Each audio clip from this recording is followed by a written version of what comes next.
Merci de vous être connecté ce soir donc pour assister à la 20e session du Club Recherche de la Société d'Histoire des Français de Chine. Donc nous sommes très contents de vous accueillir pour cette nouvelle année associative qui commence. Donc c'est la première réunion du club parmi dans une série de trois au total dans l'année. On reste sur le même rythme que les autres années. Petit rappel sur le principe du club, hein, c'est donc un club qui est ouvert à tous. Euh, Chercheurs amateurs ou professionnels, sachant que ça vise essentiellement les amateurs d'histoire des relations franco-chinoises, ce qui anime notre société. Et donc l'idée, c'est de, comment dire, de faire fructifier un peu nos recherches, nos centres d'intérêt en tant qu'historiens amateurs. On a pris l'habitude ces derniers temps d'accueillir des historiens professionnels, ou en tout cas des chercheurs professionnels, que ce soit des historiens, des professeurs de littérature ou même des archivistes, comme Arsène Donat-Vidal, ou l'autre fois c'était Laure de Mougin. C'était vraiment passionnant. Donc l'idée c'est de diffuser donc le savoir méthodologique aussi autour de la recherche historique, hein, d'en apprendre plus et de nous aider à améliorer nos recherches. Mais donc aujourd'hui on revient un peu à nos premiers amours, c'est-à-dire de parler entre passionnés, entre amateurs. Donc sur un sujet qui nous touche tous, a fortiori en ce jour, donc c'est celui de la Première Guerre mondiale vue de Chine, évidemment. Donc nous sommes le 11 novembre, donc jour de commémoration de ceux et celles qui sont tombés donc lors de ce conflit, jour de l'armistice, donc du cessez-le-feu de 1918, il y a 107 ans maintenant.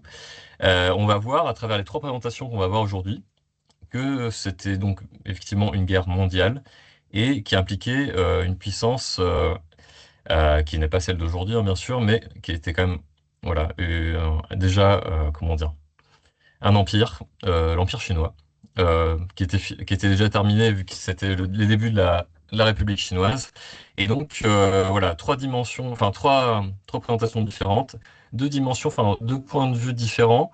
Un point de vue chinois, avec Catherine Costanza, qui va nous parler des travailleurs envoyés par la Chine, donc soutenir l'effort de guerre des puissances de l'entente, donc des alliés France, Angleterre, Russie, pendant la Première Guerre mondiale, envoyés en Europe.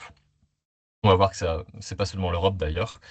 Et un point de vue plus occidental, mais basé en Chine aussi, donc avec les Shanghai Landers, les étrangers qui étaient installés dans les concessions françaises et internationales.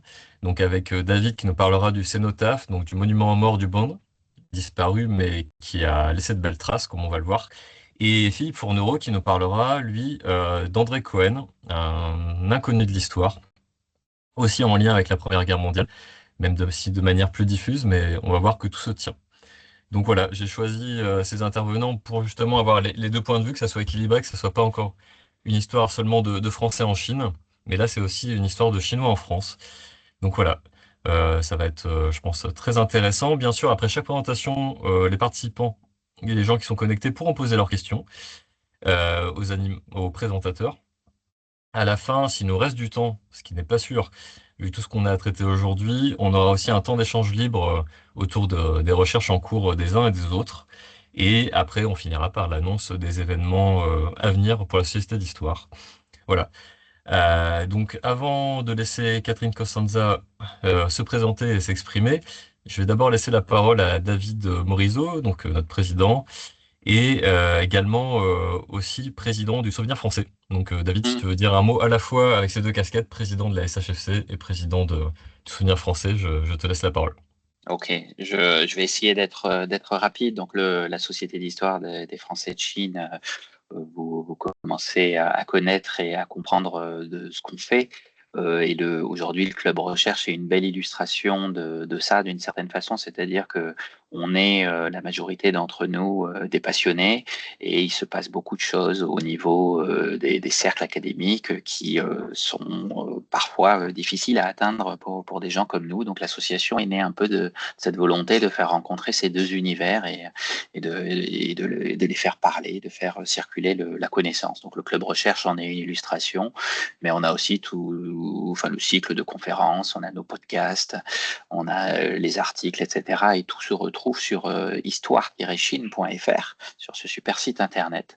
et on pense qu'on fait de la pas trop mauvaise qualité. Donc voilà, ça c'est la société d'histoire. Et puis en effet, à côté de ça, il y a le sujet mémoriel, on va dire, histoire de faire vivre la flamme d'une certaine façon, où je m'occupe aussi d'une petite association qui s'appelle Le Souvenir Français en Chine, où on est là pour entretenir la mémoire de ceux qui sont morts pour la France, entretenir dans tous les sens du terme, c'est-à-dire à la fois les tombes, malheureusement il en reste plus grand-chose en Chine même, mais aussi la mémoire, voilà, en faisant des actions avec les différents lycées de la région, à Pékin, Shanghai, Canton, Hong Kong, mais aussi en essayant de faire un certain nombre d'autres choses, de raconter des histoires qu'on a oubliées, etc.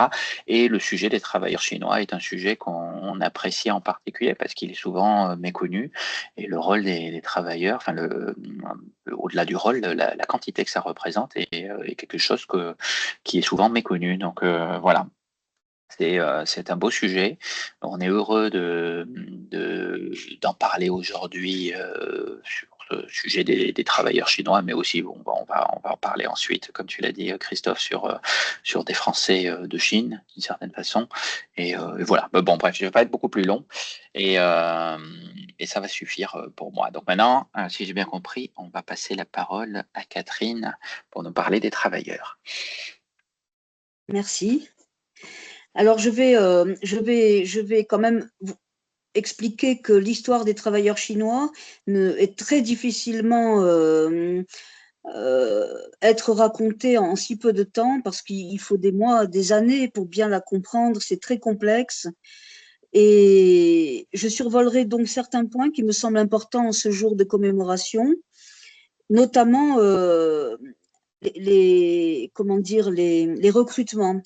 Nous avons toujours entendu un discours qui est toujours le même, de 140 000 travailleurs chinois enrôlés pour l'effort de guerre, arrivés en France, enrôlés par l'Angleterre et la France. En réalité, les chiffres vont bien au-delà de ça, tant au niveau des recrutements, parce que ce dont on ne parle pratiquement jamais, c'est que le premier grand recruteur de la Première Guerre mondiale, c'est la Russie.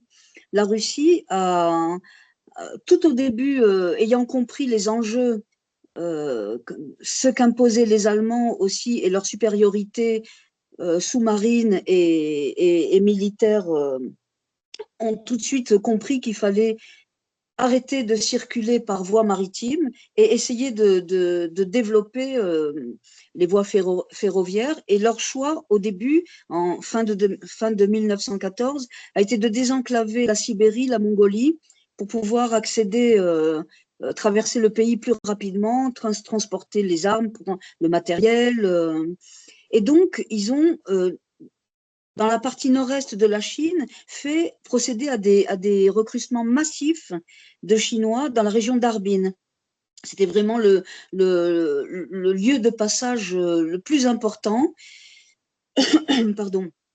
Et là, alors les chiffres sont vraiment très contestés parce que l'accès aux archives russes sont très difficiles, mais il est estimé, d'après des chercheurs russes,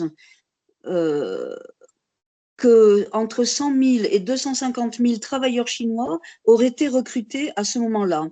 La Chine a très vite réagi en s'opposant, au vu des conditions de travail, au vu de cette guerre qui montait en Europe, tout de suite a arrêté, les Anglais n'étant pas d'accord non plus, hein, parce que eux avaient déjà senti que la main-d'œuvre chinoise pouvait être un puits sans fond de main-d'œuvre. S'est positionné immédiatement après la Russie, la France, qui a enrôlé entre 38 000 et 40 000 travailleurs. Et puis l'Angleterre, en fin 1916, début 1917, a créé ses propres recrutements.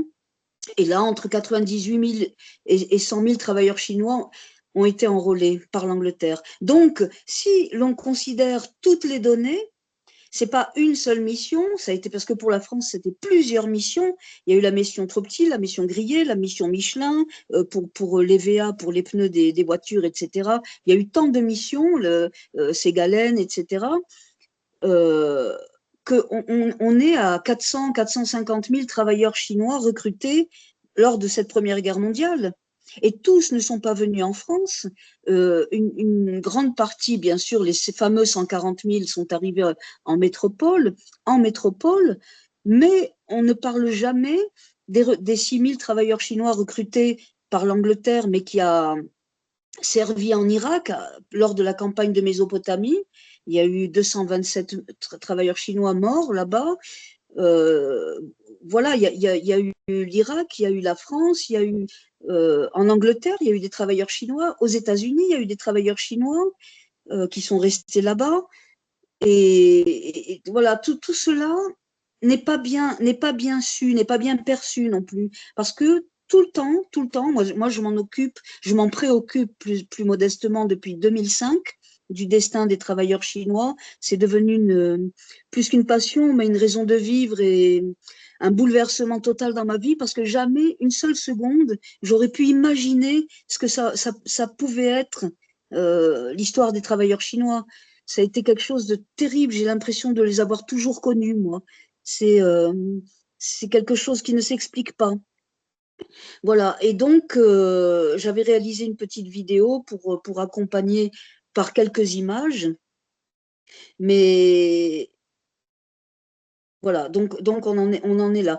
Le problème des travailleurs chinois, ça a été les conditions de voyage, les conditions de non-acceptation aussi des différences, parce que ces arrivées massives, la traversée du Canada, par exemple, par les Anglais, les Canadiens n'en voulaient pas. Donc les trains traversaient tout le Canada de façon avec les vitres occultées pour que les Canadiens ne réalisent pas que des Chinois traversaient tout le pays.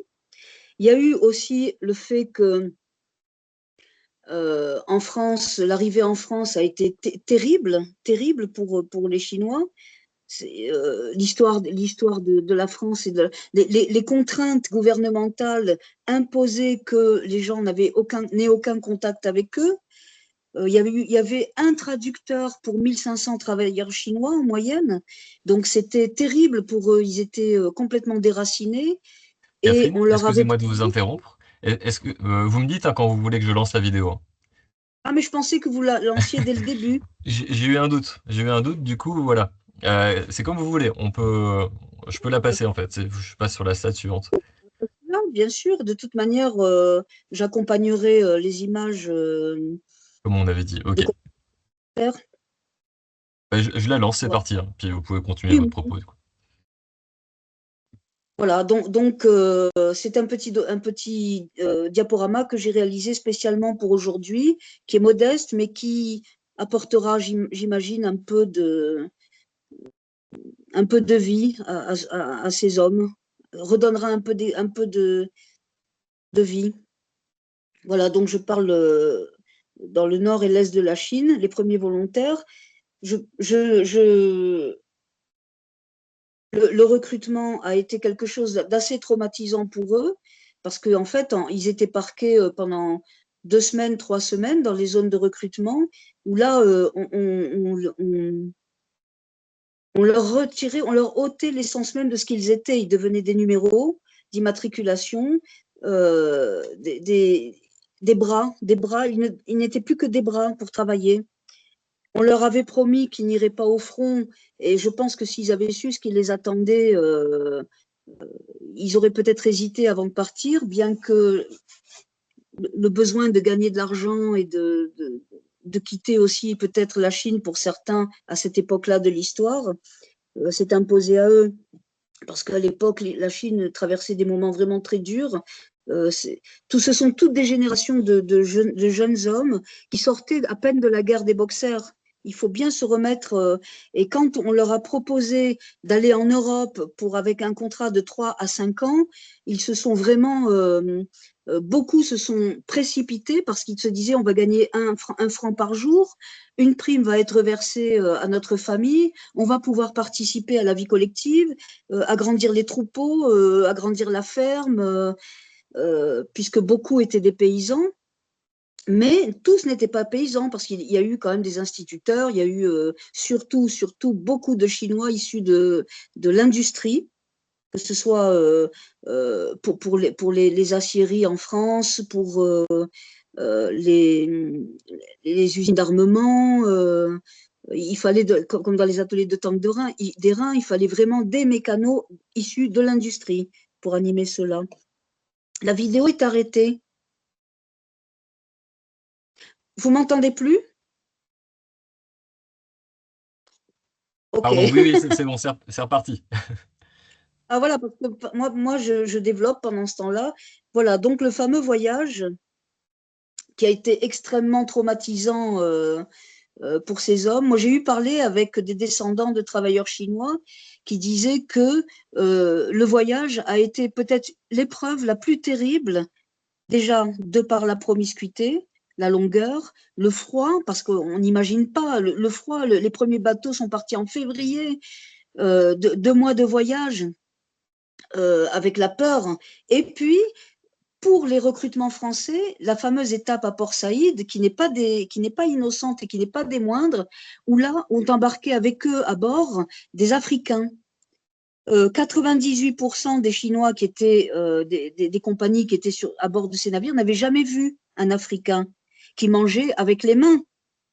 Les Chinois ne mangeaient pas avec les mains. Culturellement, ça a été très traumatisant pour eux. On en parle très peu de ça, mais ça a été une expérience très, très, très dur, le voyage.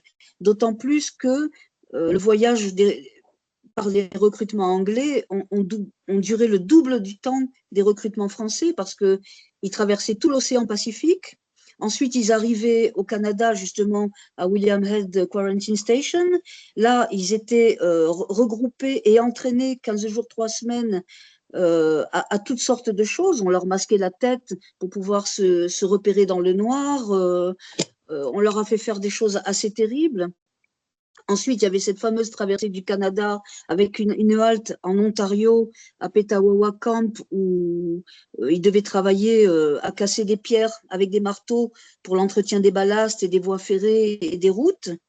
Ensuite, une fois arrivés à Halifax, il fallait retraverser tout l'océan et arriver dans le nord de la France. Ils arrivaient dans le nord de la France dans un état d'épuisement total. Et là, immédiatement, ils étaient assignés à des missions de restauration de tranchées, alors qu'ils normalement, ils étaient à l'arrière-front, mais ils n'auraient même pas dû y être. Entretien surtout des voies de Decauville pour le matériel lourd militaire. Hein, ça, c'est les voies de Decauville ont été très largement, pendant ces 3 années-là, entretenues par les travailleurs chinois en Picardie, dans la Somme, jusqu'à la frontière belge. Et ensuite, là, c'était le début de la galère pour eux, vraiment. Alors là, le port Saïd, j'y tiens vraiment parce qu'on n'en parle jamais. C'était une base arrière pour les Alliés d'une importance extrême pour la surveillance du canal de Suez. Et là, la mission Truptil faisait une escale de 3 semaines, 1 mois à Port Saïd, où on les faisait aussi un peu travailler. Ils montaient leur camp, ils se reposaient, et puis surtout, ils étaient soignés. Parce que beaucoup ont attrapé, plusieurs centaines ont attrapé des maladies tropicales. Ils étaient confinés à Port Saïd le temps de voir qui était malade, qui ne l'était pas. Beaucoup sont morts là-bas. Et ils attrapaient le beriberi, cette maladie extrêmement terrible qui les paralysait. Et ensuite seulement, les éléments sains reprenaient le voyage et là, arrivaient sur Marseille, sur les lieux de débarquement des missions françaises. Et là, une fois arrivés en France, ils étaient assignés à des missions qui se ressemblaient beaucoup. C'était toujours l'entretien des tranchées, l'arrière-front, mais beaucoup dans les missions françaises, on travaillait dans les mines et on travaillait dans les usines chimiques. Énormément, pour avoir parlé avec des descendants qui se souvenaient de leur grand-père, énormément de maladies sont survenues, comme les maladies destruction du foie. Il y a eu même de l'ironie qui disait on va les mettre dans les usines de produits chimiques, parce que comme ils sont naturellement jaunes, on ne se rendra pas compte qu'ils étaient malades. Vous vous rendez compte? C'est terrible, surtout quand on sait que beaucoup de Chinois n'étaient pas jaunes. Les Chinois n'étaient pas jaunes, enfin, c'était… Alors là j'ai quand même voulu vous donner la liste de toutes les entreprises françaises qui ont fait travailler des travailleurs chinois de 1916 à 1923 pour certains. Parce que en dehors d'entretenir l'effort de guerre, de participer à l'effort de guerre, il y a eu tout le travail de reconstruction derrière. Des voies ferrées, des routes. On ne parle jamais de l'importance des travailleurs chinois dans la reconstruction, dans les 2-3 années qui ont suivi la guerre. Dans l'esprit de tout le monde, les travailleurs chinois, à la fin de la guerre, en 1918, sont partis, en 19, ils étaient chez eux, ce qui est complètement faux. Ils sont restés malgré tout là pour reconstruire. Et certains sont restés définitivement et on va dire 98% d'entre eux sont repartis. Mais il y a une ignorance il y a un voile qu'il faut lever au sujet de leur destinée. Non, ils ne sont pas venus seulement pour 2 ans. Ils ont participé au déminage. Ils ont fait des missions extrêmement dangereuses. Alors, ils ne devaient pas être au front, mais quand la guerre a été finie, on les a envoyés sur les lieux de combat pour déminer, ramasser les cadavres, participer aux mises en bière, la création des cimetières, par exemple. Et tout ça était fort, fort, fort dangereux pour eux. Autant pour, sans parler des maladies qu'ils pouvaient attraper, mais ça a été vraiment, vous vous rendez compte le nombre d'entreprises qui ont eu recours à cette main-d'œuvre, hein, alors, ce dont on ne parle pas non plus, c'est des 11 500 travailleurs chinois prêtés aux Américains. Très peu de gens savent que les Américains ont employé plus de 11 000 travailleurs chinois, surtout pour l'entretien des aérodromes. Ils ont énormément contribué à l'entretien des aérodromes. Et restauration des tranchées, tout passage souterrain pour pouvoir traverser les zones de guerre. Donc là, je mets la liste de tous les camps américains où il y a eu des travailleurs chinois, je dirais sur 2 ans. Sur 2 ans, il y en a eu énormément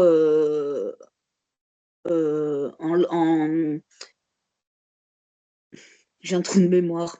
À la Seine aussi, beaucoup, beaucoup à la Seine. Là, partout, il y avait les Américains. Hein, voilà. Ça, c'est l'exemple type d'un camp américain. Donc, les travailleurs chinois arrivaient, ils devaient construire leur camp, reconstruire les camps abîmés des Américains et ensuite démonter leur propre camp qu'ils avaient monté quelques mois auparavant. Ils déplaçaient les huttes, ils traversaient. Ça, ce sont des photos très intéressantes de la 55e compagnie de travailleurs chinois enrôlés par les Américains, enfin, prêtés aux Américains, je dirais plus. Hein. Ils ont été assez bien traités par les Américains, contrairement à la dureté des Anglais et puis un peu le dédain des Français, je me permettrai de dire. Voilà, et donc la campagne de Mésopotamie, dont on ne parle jamais, donc avec les fameux 6000 Chinois, qui ont permis de creuser ça c'est les plans de Margile, de creuser les canaux, voilà, sur lesquels étaient mises les barges que les travailleurs chinois ont construit avec les Anglais, les techniciens anglais. Le deuxième plus grand camp de France était l'atelier de Tank d'Airain, où les travailleurs chinois ont réalisé des merveilles par leur travail, par leur assiduité, et ont permis, et ça c'est vrai, de gagner la deuxième bataille de Cambrai et faire reculer l'armée allemande grâce à leur savoir-faire. C'est eux qui ont fabriqué toutes les fascines qui surplombaient et qui permettaient on les jetait par-dessus les tranchées et les chars passaient. Ce sont les Chinois qui l'ont fait, ça. Ça a été en 40 jours, ils en ont construit 400, ce qui est énorme. On se demande comment ils ont travaillé nuit et jour. Donc c'est extrêmement important leur rôle dans cette Première Guerre mondiale, si d'aventure on se posait encore la question. Vous voyez, c'est quelque chose qui doit être su. En ce jour de 11 novembre, je trouve important qu'on pose un doigt sur cette partie de l'histoire. Là, on est à Bourbourg, où des travailleurs chinois ont été installés là pour déminer. Ensuite, on a attendu qu'à partir de 1919 jusqu'à 1921. Le camp de Noyelles-sur-Mer étant pas un camp, mais un hôpital, un native hospital, où plus de 3000 travailleurs chinois ont transité, 80 000 travailleurs chinois ont transité par là. C'était le plus gros dépôt de travailleurs chinois d'Europe, du monde même, je dirais, hein, lors de cette Première Guerre mondiale. Donc, ils étaient complètement autonomes, ils avaient leur buanderie, ils se faisaient leur nourriture, leur pain, ils étaient complètement autonomes et coupés du reste de la population et très sévèrement encadrés par l'armée anglaise.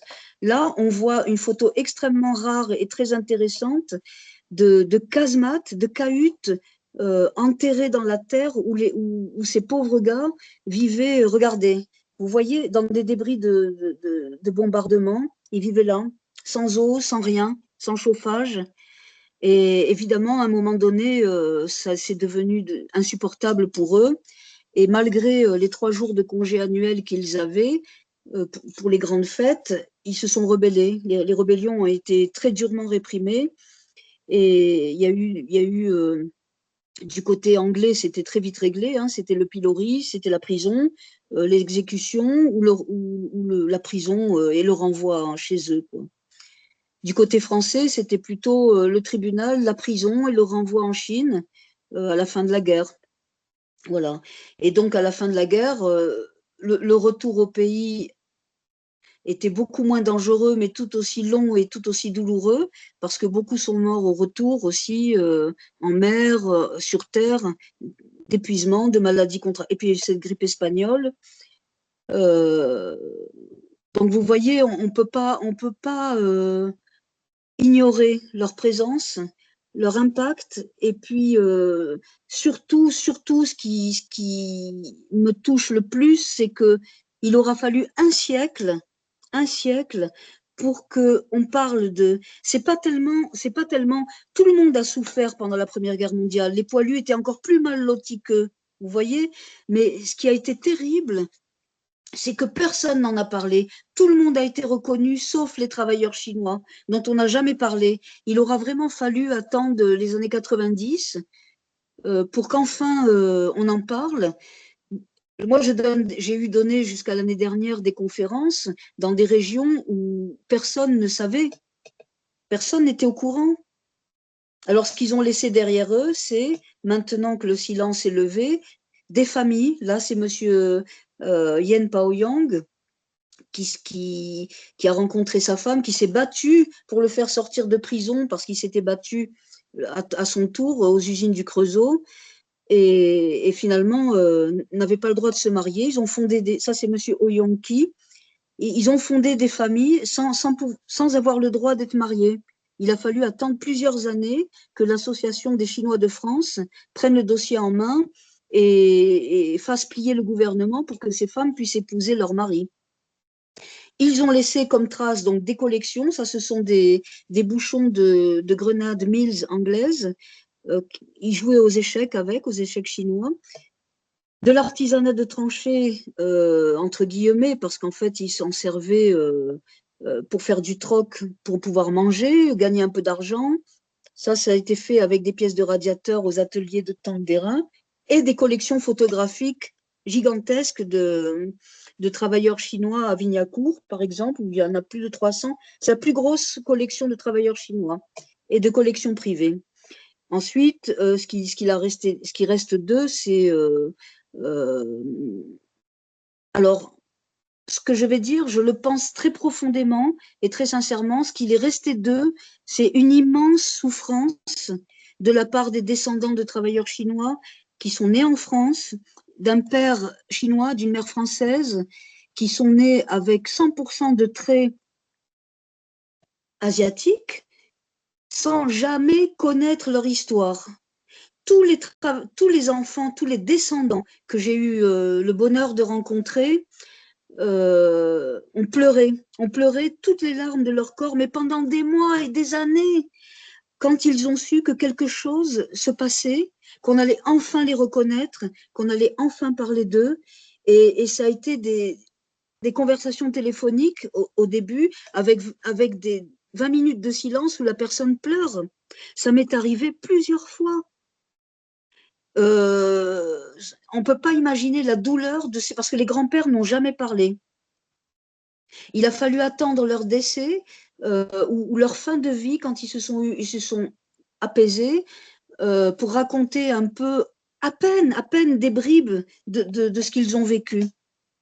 C'est quand les premières recherches de Madame Lima, Monsieur Gregory James et dans Monsieur Liviusson, et puis dans la foulée, j'avais emprunté le chemin, qu'on s'est rendu compte à quel point ces familles ont grandi dans la douleur. Et maintenant, après ces 15 dernières années de discuter avec eux, de parler avec eux, de documentaires, de conférences, ils m'ont demandé de ne plus en parler, de ne plus leur en parler à eux. Vous voyez, et on ne peut absolument pas dire que les travailleurs chinois qui ont traversé notre guerre sont inodores, incolores, indolores surtout. C'est pas vrai. Ils nous ont apporté énormément de choses et maintenant le monde entier érige des mémoriaux à leur intention et j'en suis très heureuse. Voilà, c'est tout ce que je voulais dire. Bah, merci beaucoup, Catherine. C'est Merci déjà de pas mal. votre patience de m'écouter. Merci beaucoup, merci beaucoup. Je vois que la vidéo à la fin, elle arrive à la fin. Donc, hop.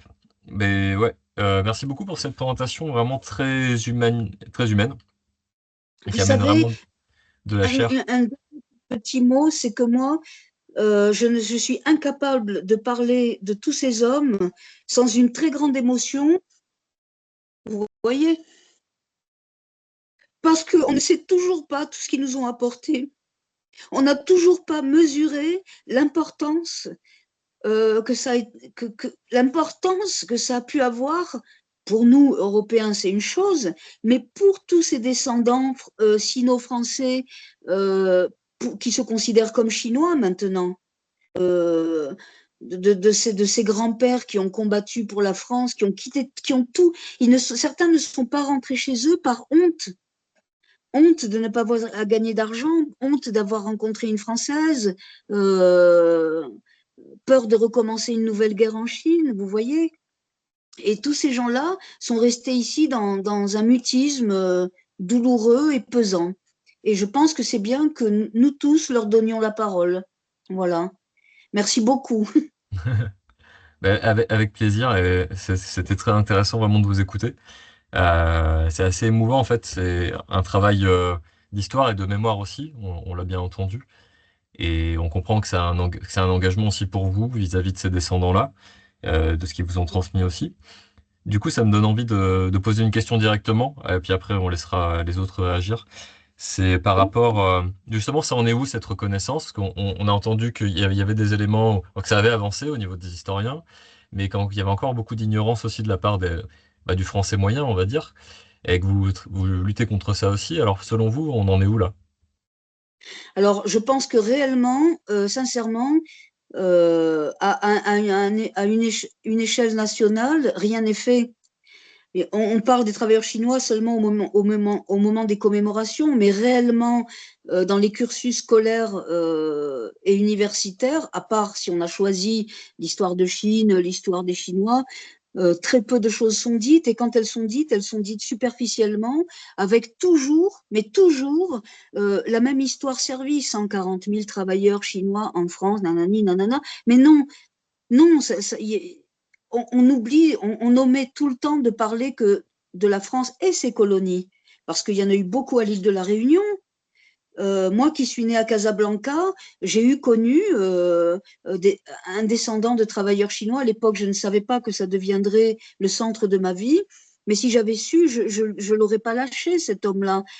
C'était parce que, alors, à la fin de la guerre, parce qu'il y a eu des corrélations extrêmement importantes de la part de certains syndicats chinois en France et certains syndicats algérien, où il y a eu de l'argent volé, envoyé en Algérie. On volait la paye des travailleurs chinois pour l'envoyer en Algérie, et puisque l'Algérie était une colonie française à l'époque. Moi, quand j'en parle dans mes conférences, je me fais huer. Mais si, mais pourtant c'était ça à l'époque. À l'époque, la France, c'était ça.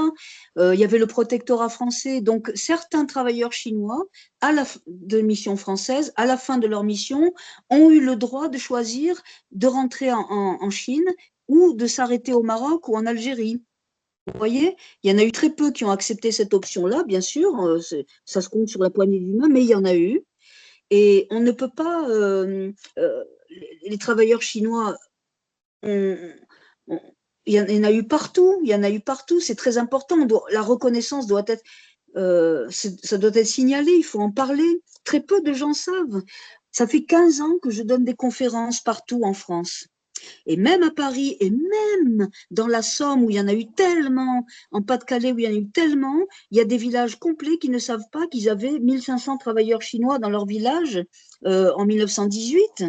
Vous voyez, c'est Mm. énorme. Oui, effectivement. Et ça me fait penser, on a vu sur vos listes hein, de camps américains, que donc il y en avait notamment en Charente-Maritime, à La Oui, Rochelle, à Aigrefeuille. Et donc j'ai eu, je viens de La Rochelle, et quand j'étais jeune, je savais qu'en fait, il y avait un collègue de mes parents, enfin de la famille, portait un nom chinois, ils étaient typés chinois, mais en fait personne ne savait d'où ça venait, quelle était l'histoire derrière. Et en fait c'est ça.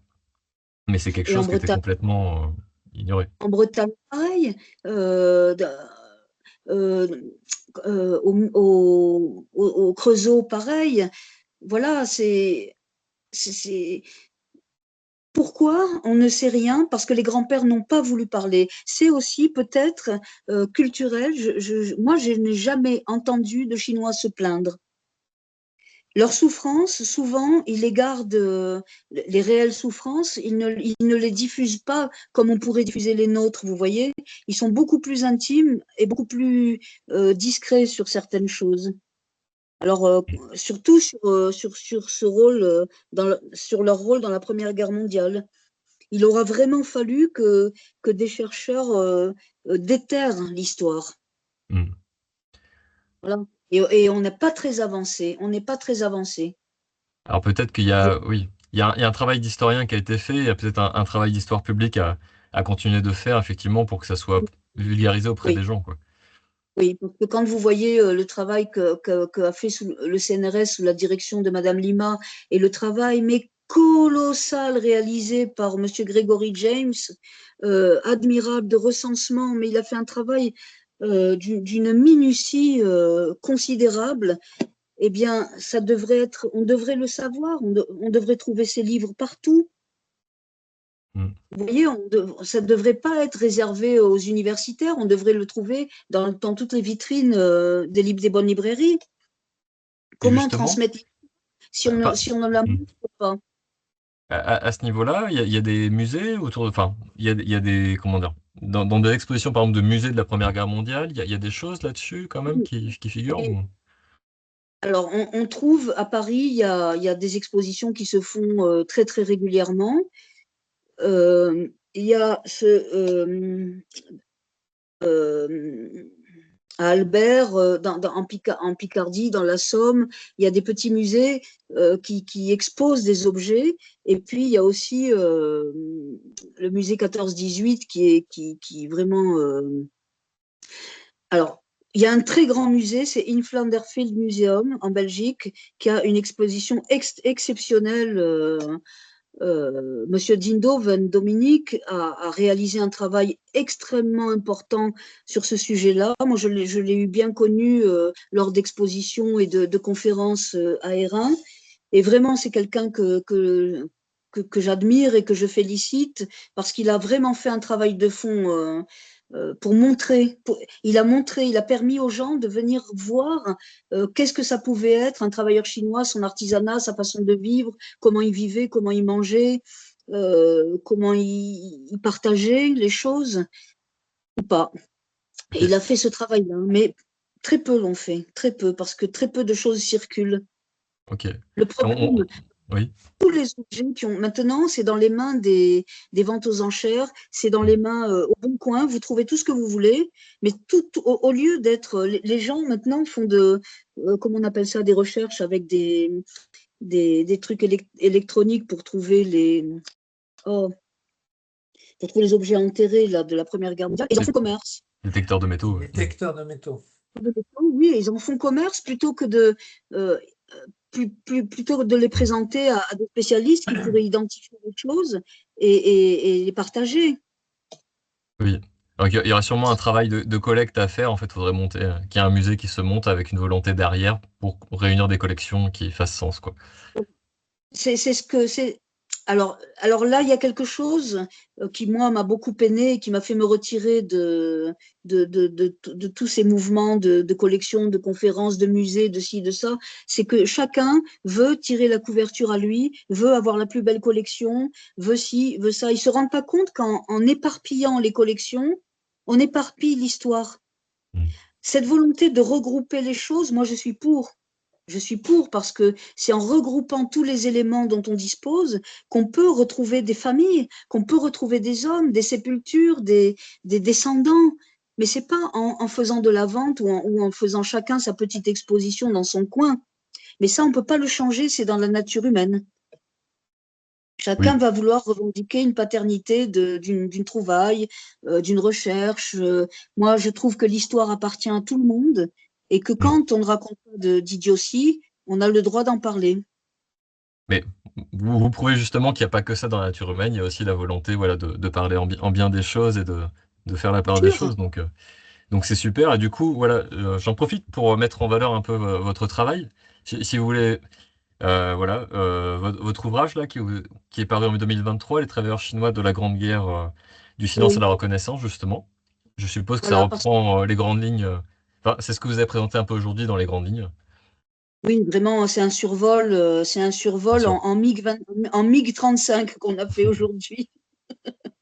D'accord, donc j'imagine que si on va lire votre livre, si on puise dans votre livre, on aura beaucoup plus d'informations sur le sujet. C'est un livre que j'avais créé pour une série de conférences que je donnais et d'expositions que je faisais.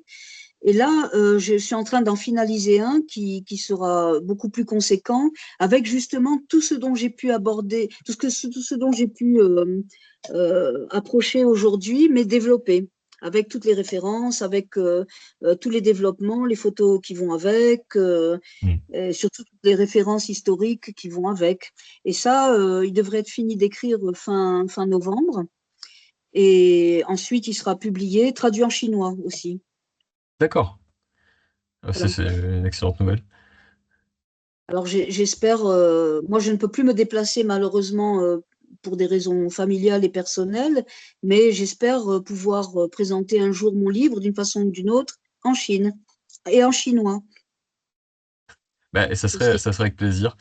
Écoutez, on a hâte d'en savoir plus et de voir ce livre-là. Si on peut être d'une aide ou d'une autre, d'une manière ou d'une autre, en tout cas, voilà, on, on verra ce qu'on peut faire. je peux faire parce qu'il a été traduit ce livre, le petit que vous voyez là en Oui? français, en anglais. Je vous enverrai un exemplaire de chaque pour vos archives, votre bibliothèque. Ah oui, avec plaisir. Mm. Je vous ferai, vous me donnerez l'adresse où je peux vous l'expédier, puis je vous ferai un petit envoi sympathique pour. Ça peut toujours vous être utile, je sais pas. Ah bah oui, non, mais complètement. Voilà. On a besoin d'avoir ce genre de travaux aussi pour faire parler de ce sujet-là davantage. Et donc, Moi, je vous ferai volontiers un très curieux jour de lire ça. voilà, je ferai ça. Ok. Mais, merci beaucoup Catherine. Je suis désolé, je vais devoir interrompre ici parce que du coup, il y a tellement de choses à dire. Mais Oui, c'était vraiment super. c'est pour ça que je spécifiais que c'était vraiment un survol euh, commémoratif. Voilà. En tout cas, merci pour votre attention. Et puis, est-ce que je peux rester pour écouter les autres conférences? Oui, bien sûr. D'accord. David a l'air d'accord, il vient d'hocher la tête. Oui, je ne suis pas un dictateur non plus. Non, non, bien sûr, C'est l'idée de la chose, hein. C'est donc, on vous remercie pour votre présentation faite avec passion, pour ce survol, comme vous le dites, mais on a quand même passé un bon moment à vous écouter. On l'a abordé sous différents aspects, on va dire. Donc voilà, c'est très bien, et on a hâte de creuser un petit peu plus ce sujet qui nous intéresse tous. C'est un sujet sur lequel de façon régulière, on publie des petites choses. Donc voilà, on a été très heureux de vous avoir aujourd'hui Merci beaucoup. sur ce sujet-là. Merci.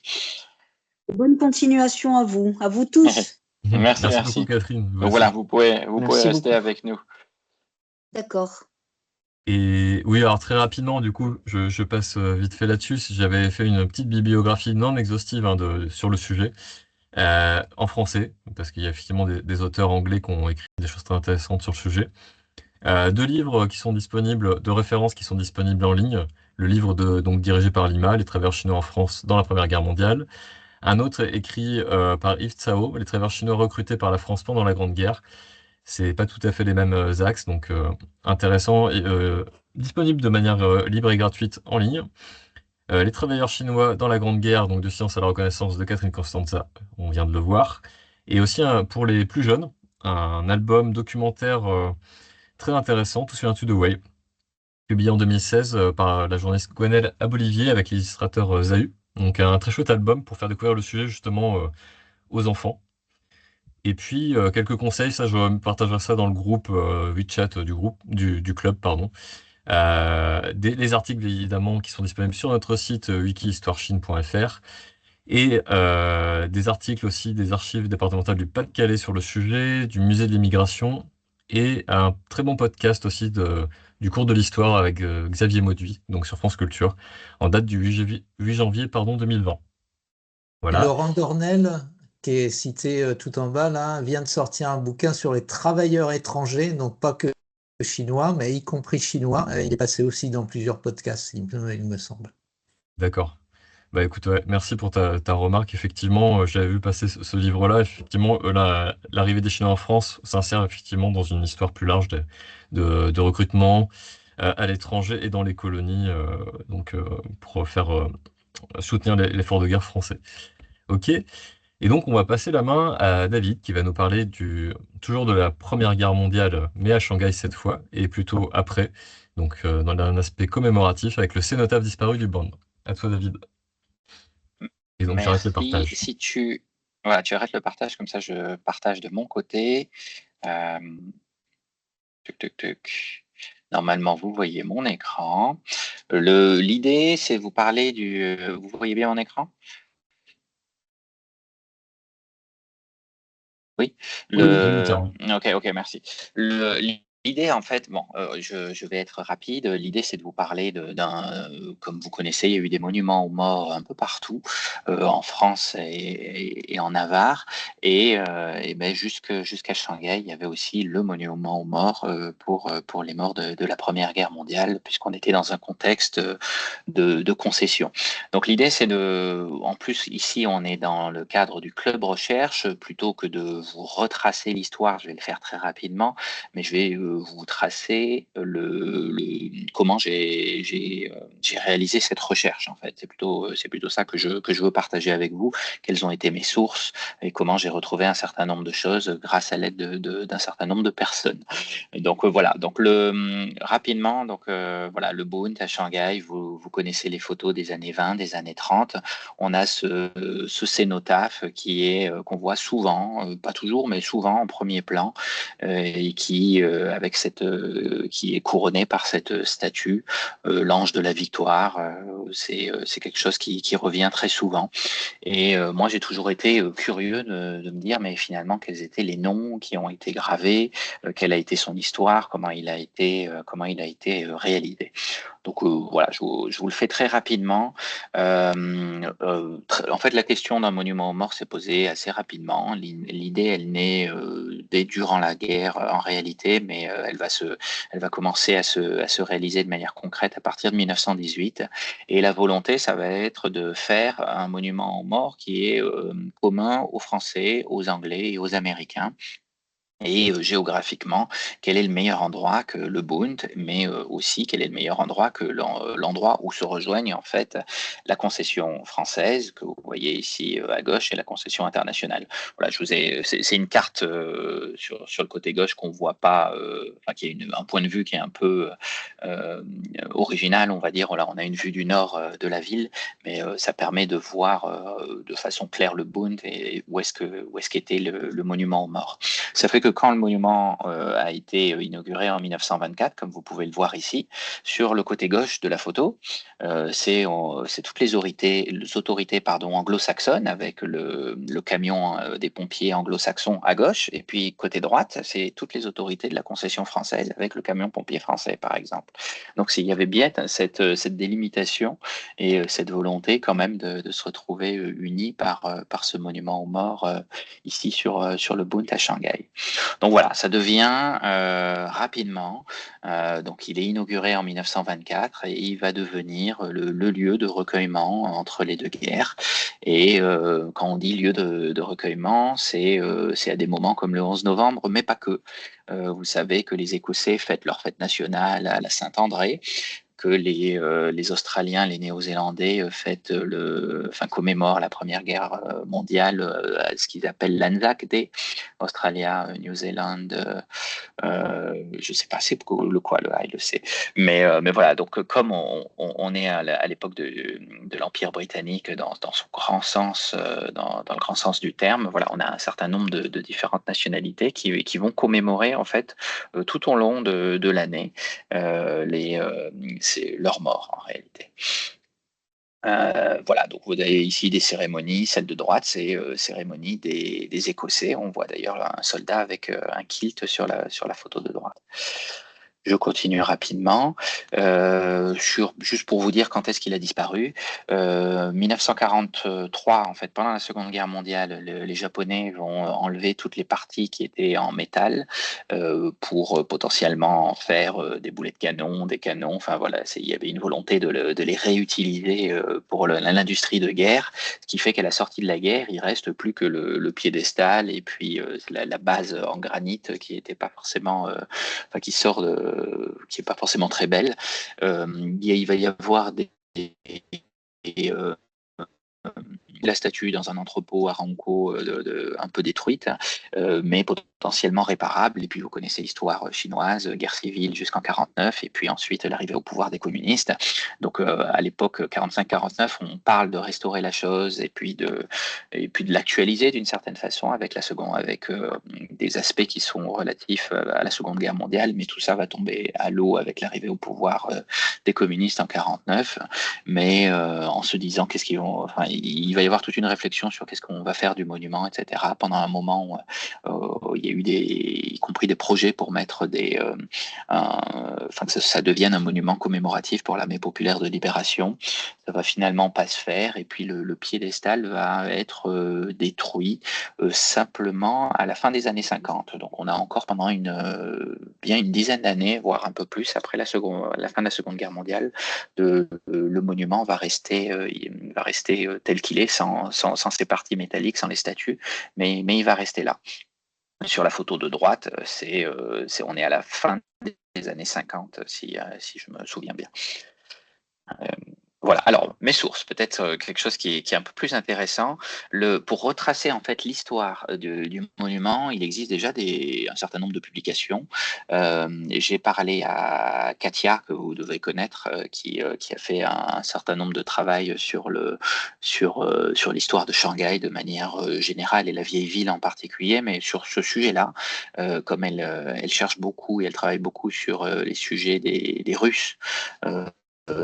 À Shanghai, voilà, elle était tombée sur le sujet en tombant sur le Shenbao, donc sur le journal de Shanghai en langue chinoise, et sur un article après la Seconde Guerre mondiale, au moment de la fin de la Seconde Guerre mondiale, où il y avait une Russe qui était à la recherche du buste de Pouchkine et qui tombe, en le cherchant, qui tombe sur l'Ange de la Victoire dans un entrepôt à Ronco, etc. Donc elle avait des éléments.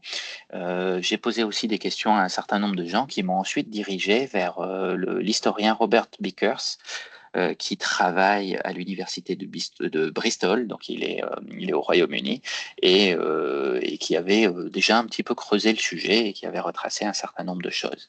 Voilà, j'ai aussi travaillé des sources chinoises que j'ai pas mentionnées ici, mais sur WeChat, on trouve un certain nombre de choses. Enfin, au-delà du net chinois où on va chercher sur Baidu, dans vos recherches, pensez aussi par mots-clés à aller parfois chercher sur WeChat. Il y a un certain nombre d'articles qui sont publiés soit par des amateurs, soit par des professionnels. J'ai été tombé sur un article chinois qui décrivait plutôt bien les choses aussi. Donc voilà. Ça, c'est pour l'histoire, on va dire, générale du monument. Moi, ce qui me fascinait et ce que je voulais faire, c'était retrouver en fait les noms de tous ces Shanghaïens, donc Shanghaïens étrangers, anglais, américains, français, qui sont partis sur le front de l'Ouest et qui en sont pas revenus, sur le front de l'Ouest en Europe, et qui en sont pas revenus. Donc c'est voilà, il y a un certain nombre de noms, je sais plus, on est à 180 et quelques noms si je me souviens bien, et j'avais qu'une idée, c'était essayer de retrouver une liste complète. Et en fait, elle n'existait pas, cette liste. Donc comment je l'ai retravaillée? Donc il existe un certain nombre de photos, pas forcément claires dans leur intégralité. Donc sur cette photo où on voit beaucoup de noms, on voit bien les noms à gauche, mais plus on va à droite et plus c'est compliqué. Donc j'ai avec 4-5 photos, certaines qui venaient de l'université de Bristol, l'autre d'une université américaine, celle qui est mentionnée là du Wisconsin. Voilà, j'avais 5 photos au total qui m'ont permis de retrouver, on va dire, les 2/3, 3/4 des noms. Et puis après, voilà, on est arrivé sur un os où ça devenait compliqué. Et sous le conseil de Katia et du professeur Bickers dont je parlais tout à l'heure, voilà, on a commencé à essayer d'identifier des listes qui avaient été publiées à l'époque. Alors c'est des listes souvent que de British ou que d'Américains, que de Français, mais c'est jamais la liste du cénotaphe. Donc c'est d'autres listes qui ont été publiés à gauche à droite et qu'il a fallu ensuite recouper avec ce qui était plus ou moins visible. Donc ça a été un petit travail d'enquête, on va dire, pour retrouver de façon claire qui était listé. Parce qu'en fait, dans certaines listes qui étaient publiées, il y avait des gens qui venaient de Tianjin, il y en avait qui venaient de Wuhan, etc., et qui apparaissaient pas ensuite sur le document. Ensuite, il y a évidemment dans ce type de liste, il y a toujours des erreurs d'orthographe, etc. Donc voilà, on va dire, grâce à ces conseils, à ces différentes listes, on a reconstitué 99% de la liste telle qu'elle apparaissait, je pense. On en est plus ou moins sûr. Il y avait en particulier dans un des ouvrages, il y avait une liste qui correspondait à 95% à ce que c'était, enfin ce que j'arrivais à lire moi sur les photos.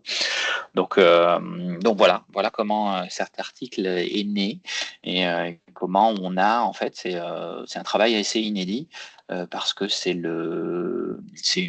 liste n'existait pas, elle n'avait jamais été reconstituée.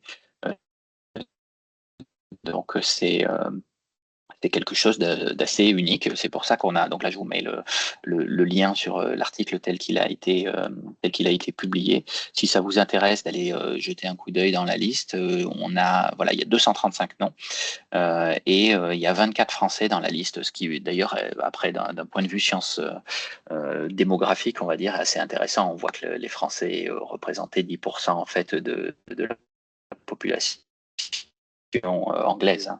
Il y avait beaucoup d'anglais à Shanghai et très peu de français en réalité. Mais on a de cette façon-là, enfin voilà, j'ai reconstruit la liste des 24 français qui apparaissaient sur les monuments. Et pour ceux qui connaissent bien l'histoire de la concession française, c'est souvent des noms qui ont ensuite été donnés aux noms de rues de la concession française et en particulier de l'extension qui date après 1914. Donc voilà, cette liste, on la retrouve aussi dans les journaux de l'époque. Voilà, de manière très rapide, ce que je pouvais dire sur le cénotaphe. Ok, merci beaucoup David, merci pour ta présentation sur tes recherches. C'est, comment dire, un bon exemple de ce que peut apporter des amateurs en fait aussi à la recherche historique, vu comme tu dis, Bah, ça n'existait pas avant cette liste, donc c'est quand même un apport notable. Et Exactement. Mm. voilà. J'ai une question, Oui, Philippe. David. Oui, Philippe. Tu dis on, Oui. qui est un mot qui veut dire non en français, mais en français moderne. Donc, tu as une équipe Ok. derrière toi?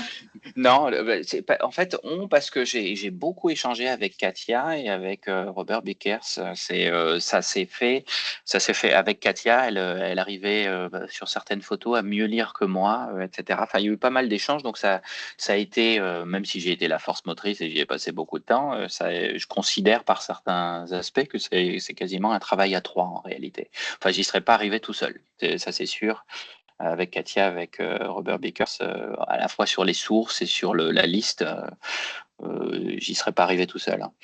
Donc c'est pour ça que je dis on en français moderne, comme tu dis. Oui. Ok, Ok, merci. bah, merci beaucoup. J'ai des questions, mais je les garde pour moi-même, en tout cas pour plus tard. Parfait.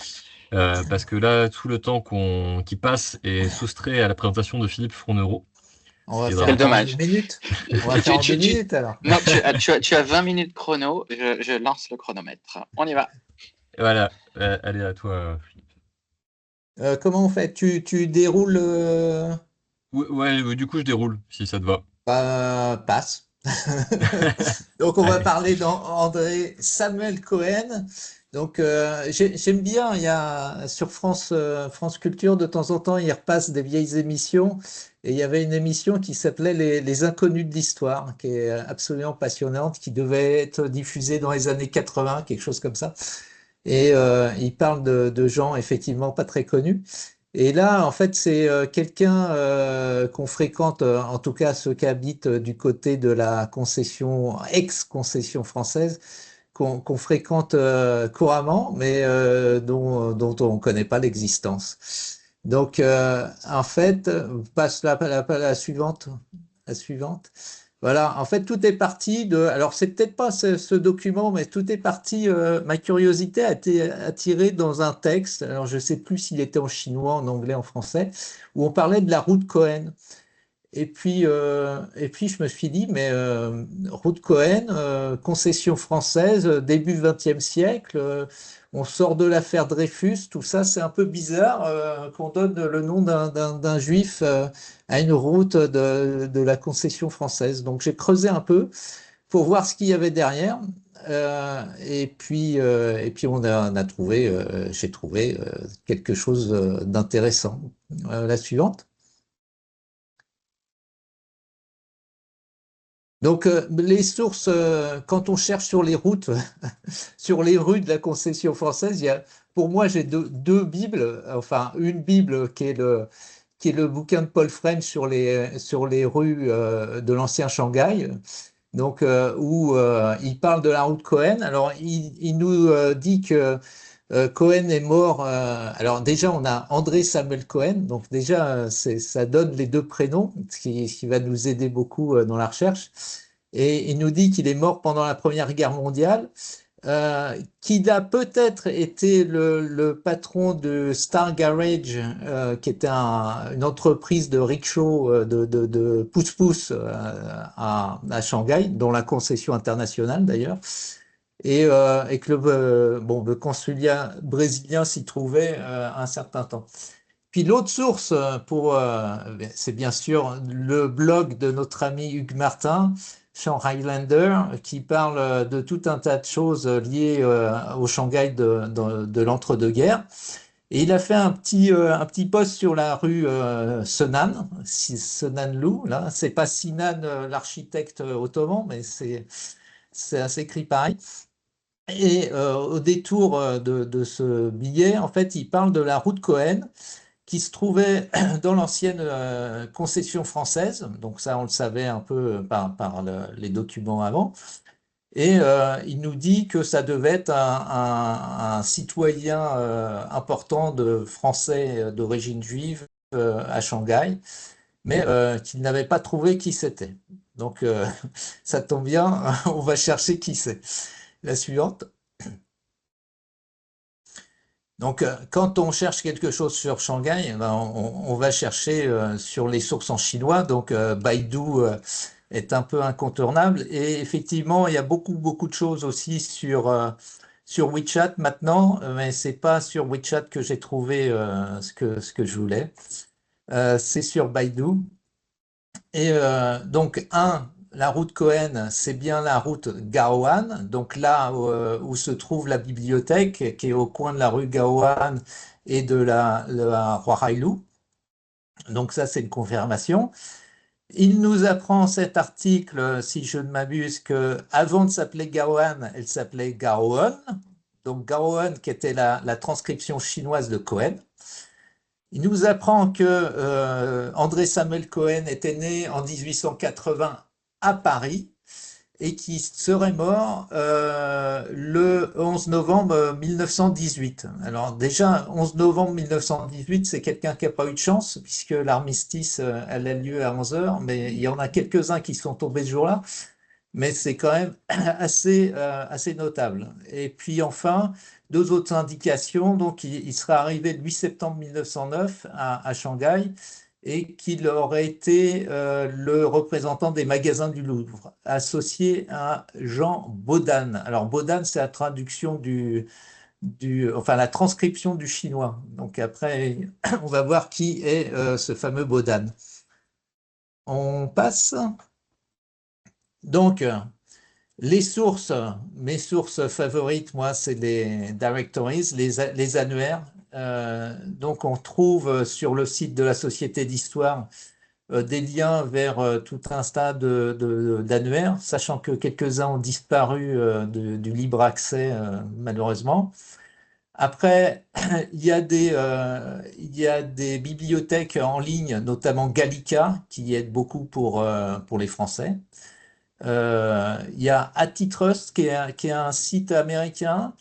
Alors, faut être basé aux États-Unis pour pouvoir le consulter ou faire semblant d'y être basé, mais qui recueille pas mal d'ouvrages qui sont dans les bibliothèques de différentes universités américaines notamment, et on trouve y compris des documents en chinois d'ailleurs, enfin un peu de toutes les langues de la planète, enfin de celles, celles qui m'intéressent en tout cas, anglais, français, italien, allemand, chinois, japonais. Library of Congress, là, j'ai pas été. Il y a quelque chose qui s'appelle The British Newspaper Archives, qui est un peu comme Gallica, enfin comme Retro News maintenant, qui est le site de Gallica pour les journaux, où là, j'ai trouvé des choses par contre. BanQ, c'est la bibliothèque du Québec, où étonnamment, notamment tout ce qui concerne les jésuites, il y a des échos au Québec, donc parfois on trouve des choses qu'on ne trouve pas sur Gallica. Non. Donc ça, c'est mes sources habituelles. Et puis, bien sûr, là, on parle de la Première Guerre mondiale. Donc, il y a le site Mémoire des Hommes, qui est un site qui a été mis en place pour le centenaire de la Première Guerre mondiale par le ministère de la Défense, qui a une base de soldats morts pour la France sur la Première Guerre mondiale, qui a une base aussi des aviateurs. Ça m'a servi pour un autre article sur la Première Guerre mondiale. Ensuite, il y a la base Léonard. La base Léonard, c'est une base où il y a les dossiers des gens qui ont été décorés, notamment de la Légion d'honneur, mais pas que. Où on trouve les dossiers d'un certain nombre de combattants aussi, puisqu'ils ont reçu la Légion d'honneur, ou la médaille militaire parfois. Il y a les archives de Paris, et puis après, il y a les archives d'un peu tous les départements, mais il faut savoir où chercher. Les archives de Paris, en l'occurrence, puisque Cohen est né à Paris selon l'article chinois. Puis après, il y a une autre source qui est assez intéressante, qui est GénéaNet, parce qu'en fait, il répertorie tout ce que mettent les gens qui sont en recherche de leurs ancêtres, qui mettent sur le site. Donc, souvent, on a des liens vers des articles, alors qui sont payants. Enfin, il faut être abonné à GénéaNet, par exemple, pour avoir accès. Mais on peut, si on sait où le chercher, on peut le retrouver notamment si c'est dans des archives ouvertes. Donc ça, c'est mes sources pour lancer ma quête. Suivant. Donc vous l'aurez compris, en fait, je fais un peu comme David. Ça, c'est l'histoire du début de ma recherche, puisque la fin n'est pas encore là, et la fin aboutira peut-être l'année prochaine à une présentation complète sur André Cohen. Donc, on a parlé des annuaires. Donc, là, 1912, on trouve Cohen et Bendine, importateurs et exportateurs qui vendent des vins Kiangse Road, je ne sais pas trop comment prononcer. Et donc, c'est A.P. Cohen et G.G. Bendine. Et en fait, c'est pas tout à fait A.P., c'est A.S. en fait. Et c'est Bedin, B-E-U-D-I-N. Donc, le Bodan qu'on a vu en chinois tout à l'heure, c'est Bedin, puisque il est dit alors, à droite, en bas à droite, 1933, dans un autre annuaire donc, qui s'appelle Men of Shanghai and North China, que Jean Bedin est le Managing Director and Founder of International Savings Society on Assurance Franco-Asiatique. Ça, c'est une grosse société immobilière qui a développé plusieurs immeubles dans le Shanghai d'entre-deux-guerres. Et si on va sur Shanghai Lander, le site de Hugues, on retrouvera pas mal de choses là-dessus. Et puis, si on s'intéresse aussi à l'art déco, on peut trouver d'autres choses. Donc, Bedin, lui, donc on a vu tout à l'heure que Cohen est arrivé en 1909, Bedin arrive en 1908, et donc ça colle. Et jusqu'à 1912, il était le partenaire de Cohen dans la firme, l'entreprise Cohen et Bedin. Donc, tout se recoupe malgré les fautes d'orthographe. Suivante. Voilà. Donc on a parlé des bibliothèques, donc on peut retrouver des choses. Alors le problème, le problème, c'est que quand on cherche quelqu'un qui s'appelle Cohen, il y a des dizaines de milliers de Cohen, et donc c'est un peu difficile à trouver. Donc, si on cherche à Cohen, on tombe sur le fameux Albert Cohen, qui était donc l'empereur du pouce-pouce, qui était donc, dont parlait, comment s'appelle-t-il, Paul French, dans son annuaire des rues de l'ancien Shanghai.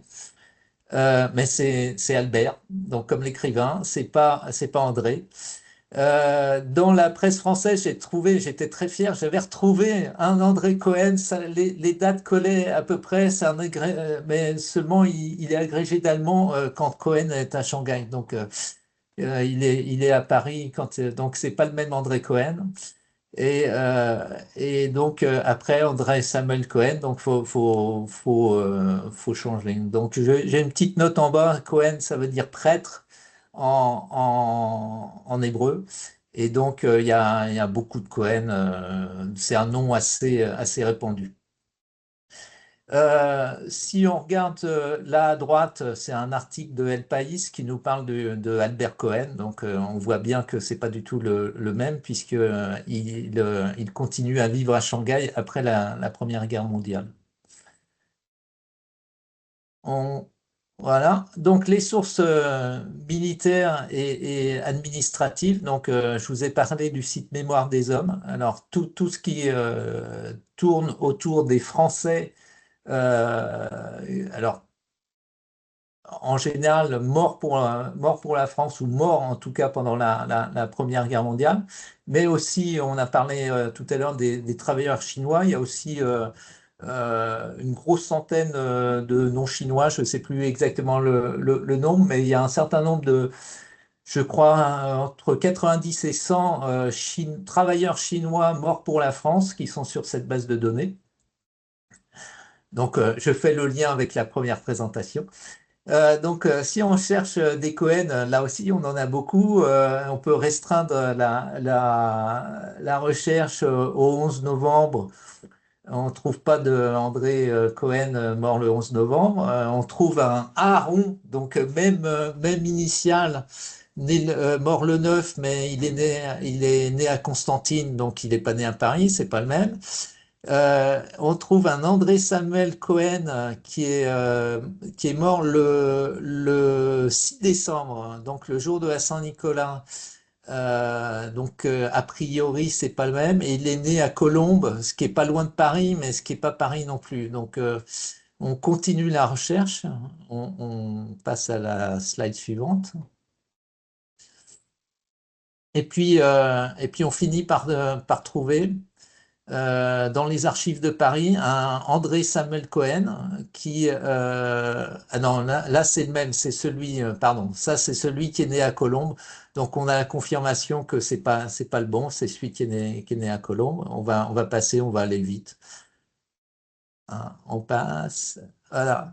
Et donc on revient et on trouve que André Samuel Cohen est mort le 2 novembre 1918. Lui, il est né à Paris.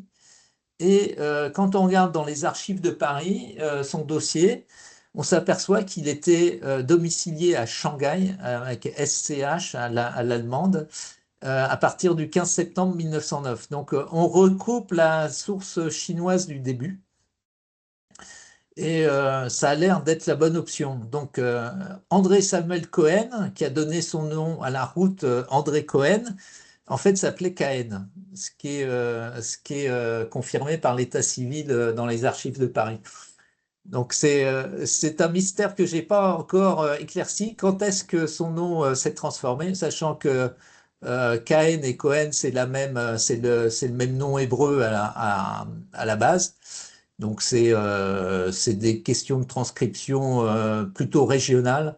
En fait, si je ne m'abuse, mais il faudra que je vérifie, KN, c'est plutôt une transcription lorraine. En Lorraine, on écrit plutôt KN et ailleurs, on écrit plutôt Cohen, notamment en Afrique du Nord.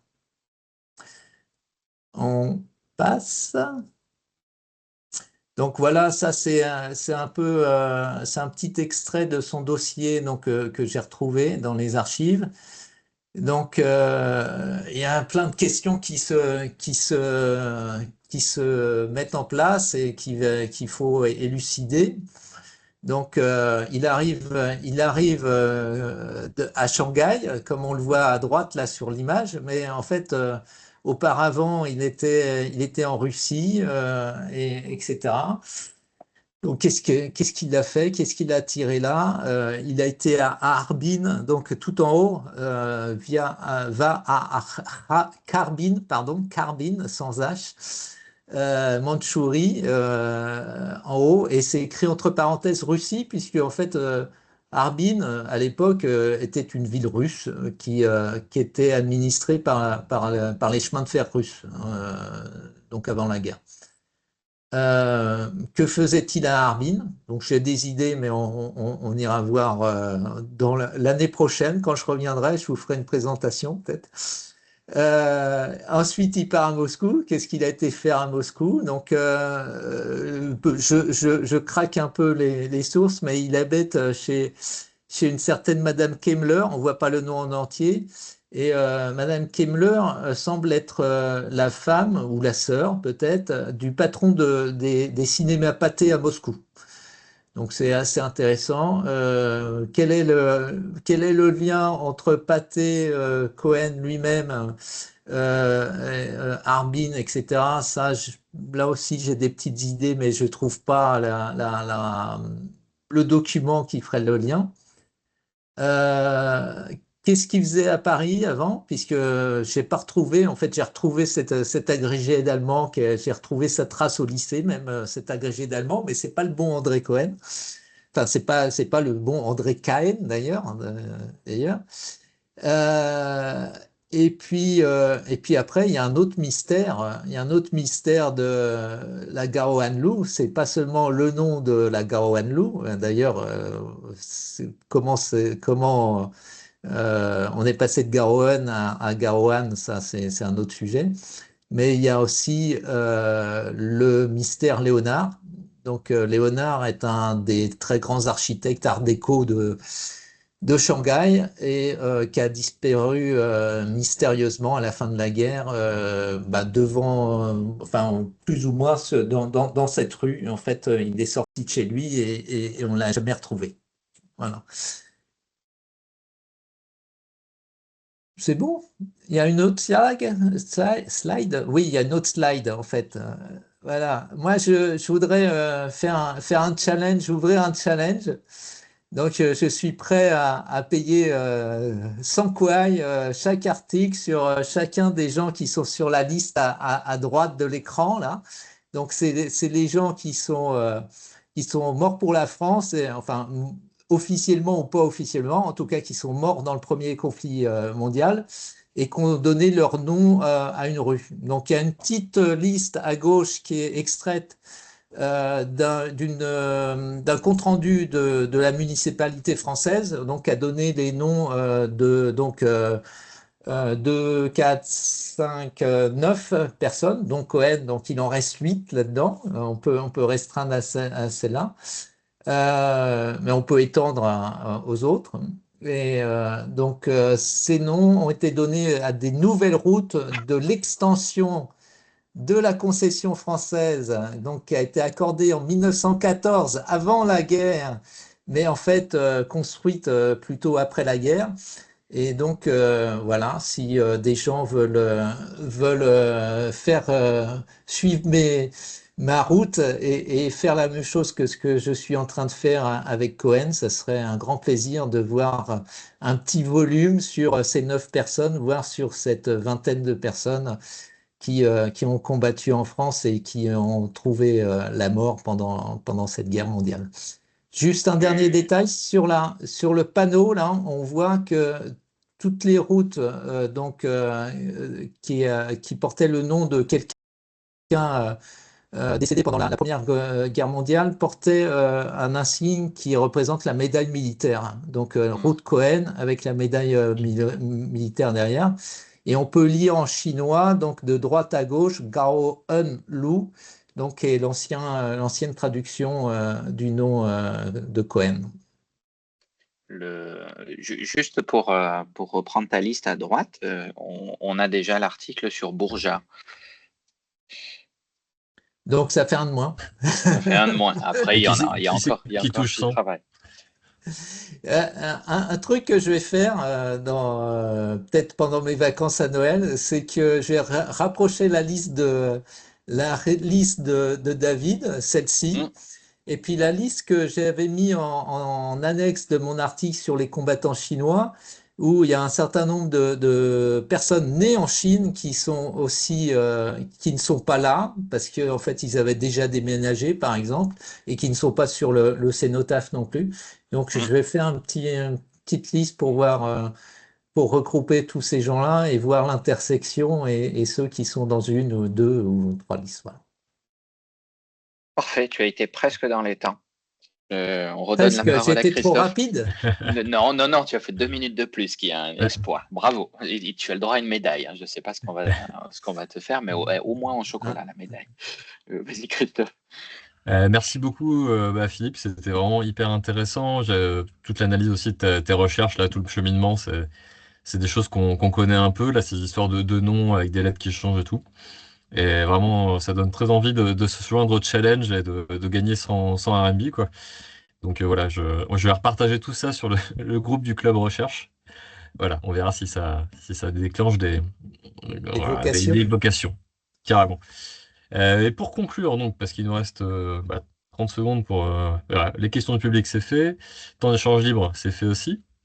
Donc à venir, pour conclure cette très belle réunion, très dense, c'est pas fini. Donc à suivre donc un podcast sur la mission Pelliot avec Maxime Guérin, qui sort cette nuit, m'a dit Thierry. Donc ça sera à minuit 1, je pense, en ligne. Voilà, sur le wiki.